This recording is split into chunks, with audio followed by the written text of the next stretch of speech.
we all know that Hamas has been designated a terror organization, just like many other terror organizations have had this designation, like the Proud Boys here in the United States. Now, Sunny Hostin has gone in so deep on the absolute dishonesty and the obfuscation of the truth and everything else. Here she is, listen to her, not only just lying about Israel, but listen to the way she speaks. Look at her body language, the way she's looking. She doesn't even believe her bullshit. And that's how so many of these people operate. They repeat the nonsense that they don't believe. And by the way, Sunny, the Hamas guys, they wouldn't be thrilled with someone like you either. No, I look at this from a legal perspective, and I think that we all know that Hamas has been designated a terror organization, just like many other terror organizations have had this designation, like the Proud Boys here in the United States.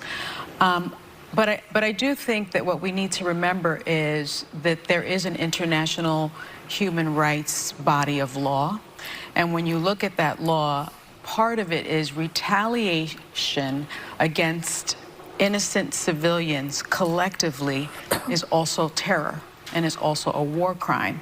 And again, those are not my words. Those are the words of the law.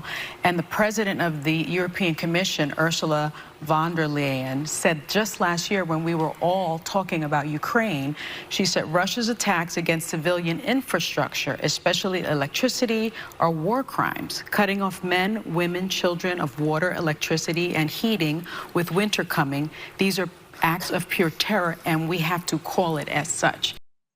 You are a human act of terror, you clown.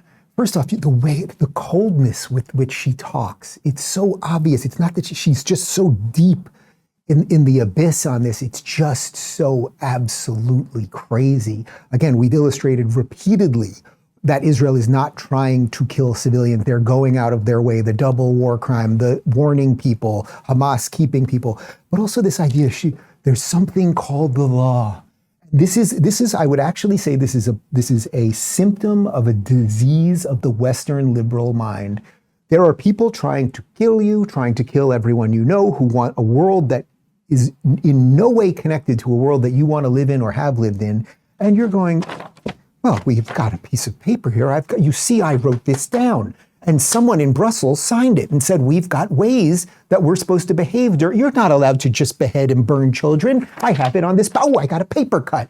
You see, it's absolutely bananas. She's an idiot. She knows she's an idiot. You think Hamas or any of these people care about international law? So you're making civilized people play by rules that the people who are literally beheading them would never play by. It's so absolutely insane. On top of the fact that she tried, and even as she was saying it, and this is how you know this is pre-packaged nonsense, and this is put out there by ABC intentionally, when she went out of her way to say that Hamas has been designated a terrorist organization, the implication she's trying to say is that it's not really a terrorist. They were designated, they're beheading people, but they were designated, just like the Proud Boys, right? The Proud Boys, as far as I know, have not beheaded anybody or burned couples together or held any hostages or anything else. Anyway, Matt Walsh from the Daily Wire, he commented on that. I thought this was pretty good.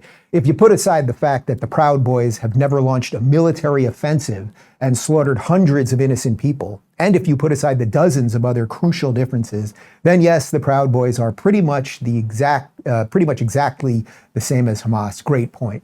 Just profoundly ridiculous.